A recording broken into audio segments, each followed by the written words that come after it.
कुछ लोगों का मानना है कि अच्छी मूवी बनाने के लिए आपको एक बहुत अच्छे बजट की जरूरत है, लेकिन क्या अच्छा बजट इस चीज की गारंटी है कि आपकी मूवी अच्छी होगी? नहीं, इस बात की कोई गारंटी नहीं है कि आपका बजट बहुत बड़ा है और आपकी मूवी भी अच्छी होगी। इसकी रिसेंट ही एक मिसाल हमने देखी जो थी जस्टिस लीग। मूवी पर बहुत ज़्यादा बजट लगाया गया लेकिन मूवी अच्छी नहीं आई। तो ऐसी क्या चीज़ है जो मूवी को अच्छा बनाती है? वो है उस मूवी की स्टोरी। एक बहुत मशहूर कहावत है कि stories are not icing on the cake, they are the cake. मतलब कि स्टोरी अगर आप एक मूवी में अच्छी लेकर आते हैं तो लोगों की नज़र उस बजट पर नहीं होती, उन एक्टर्स की एक्टिंग पर और उस मूवी की स्टोरी पर होती है। मैं हमेशा मिसाल देता हूँ 12 एंग्री मैन की, कि 1957 में अगर हॉलीवुड इस तरह की एक मूवी बना सकता है तो हम आज के दौर में अच्छी मूवी क्यों नहीं बना सकते थोड़े बजट के साथ। लेकिन आज मैं जिस मूवी का रिव्यू करने जा रहा हूँ उसका बजट भी थोड़ा था, उसमें एक्टर्स की एक्टिंग भी अच्छी थी और स्टोरी भी अच्छी थी, जो कि इस मूवी को ऊपर लेके जाती है। तो अगर आपने अभी तक ये मूवी नहीं देखी तो आप ये वीडियो छोड़कर जा सकते हैं, क्योंकि क्या पता आगे इस वीडियो में स्पॉयलर्स हों जिससे आपकी मूवी खराब हो जाए।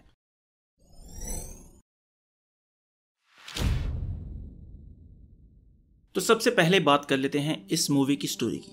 स्टोरी बड़ी सिंपल है, कोई ऐसी कंफ्यूजिंग स्टोरी नहीं है और पूरी स्टोरी एक फैमिली ड्रामा है। मूवी का जो फर्स्ट हाफ है वो थोड़ा स्लो है और मूवी का जो सेकंड हाफ है वो काफी अच्छा है। पहला हाफ देख के आपको ऐसा फील हो रहा होगा कि यार आप किसी पाकिस्तानी ड्रामे की स्ट्रेस्ड एपिसोड देख रहे हैं, यानी कि 1 घंटे की लंबी एपिसोड देख रहे हैं।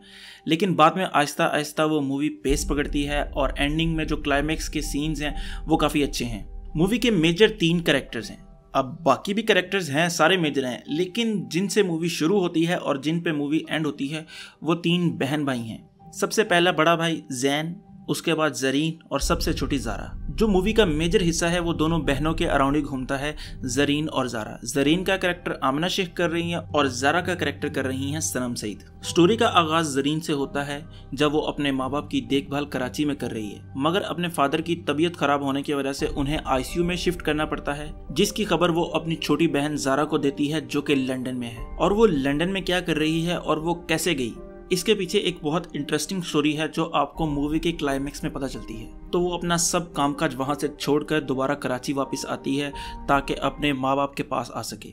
मगर जो उसका भाई है जैन, वो किसी मसरूफियत की वजह से वहां पर नहीं आ पाता अपने बाप की देखभाल के लिए। अब अगर मैं स्टोरी को सम अप करूं तो बात कुछ यूं निकलेगी कि आप दुनिया के जिस मर्जी कोने में चले जाएं, आपके दिल में अपने रिश्तों के लिए जो है वो अहमियत बरकरार रहती है। इस मूवी का नाम केक इस तरह है कि केक जो बनता है वो डिफरेंट लेयर से बनता है, एक केक कभी एक लेयर से नहीं बनता। तो इसी तरह जो एक फैमिली है वो एक रिश्ते से नहीं बनती, बहुत सारे रिश्ते इकट्ठे होते हैं तब जाके वो एक फैमिली बनती है। और इस मूवी में कोशिश की गई है कि सिंधी कल्चर को प्रमोट किया जाए, जो कि बहुत अच्छी बात है, क्योंकि पंजाबी कल्चर जो है वो बहुत सी मूवीज में प्रमोट होता है, लेकिन सिंधी बलोची कल्चर जो है वो बहुत कम प्रमोट होता है। तो ये एक बड़ी अच्छी चीज़ है इस मूवी में। एक और चीज़ जो मुझे अच्छी लगी इस मूवी में वो ये थी कि इस मूवी में एक कोई आइटम सॉन्ग नहीं था, वरना आजकल हर मूवी में एक छोटा सा आइटम सॉन्ग डाल देते हैं ताकि लोग भागकर उस मूवी को देखने आए। अगर मैं एक्टिंग की बात करूं तो वो काफ़ी अच्छी थी। आपको मूवी के किसी भी पॉइंट पर ऐसा नहीं लगेगा कि सारा कुछ फेक है, काफ़ी रियलिस्टिक एक्टिंग लग रही थी। अब जैसा कि ये मूवी फैमिली ड्रामा से रिलेटेड थी तो आप किसी ना किसी एक कैरेक्टर को अपने साथ रिलेट कर सकते हैं, या आप बड़े भाई को अपने साथ रिलेट कर सकते हैं या बहन को अपने साथ रिलेट कर सकते हैं कि आपके साथ भी ऐसा ही होता है। और इस मूवी को डायरेक्ट किया है आसिम अब्बासी ने, जो कि बिल्कुल नए डायरेक्टर हैं और ये उनकी पहली मूवी थी। और उन्होंने अपनी पहली मूवी में एक स्टैंडर्ड सेट कर दिया है कि आने वाली मूवीज़ इस स्टैंडर्ड को फॉलो करके अपनी मूवी को बेहतर बना सकती हैं।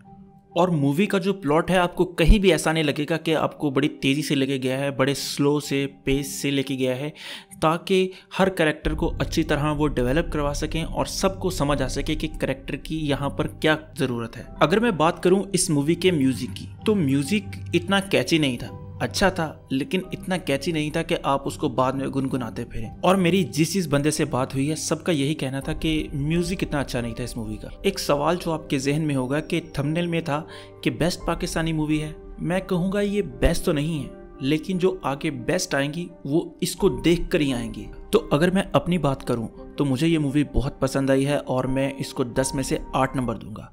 2 नंबर जो कटे हैं वो एक तो म्यूजिक की वजह से और दूसरा कुछ अननेसेसरी सीन्स की वजह से।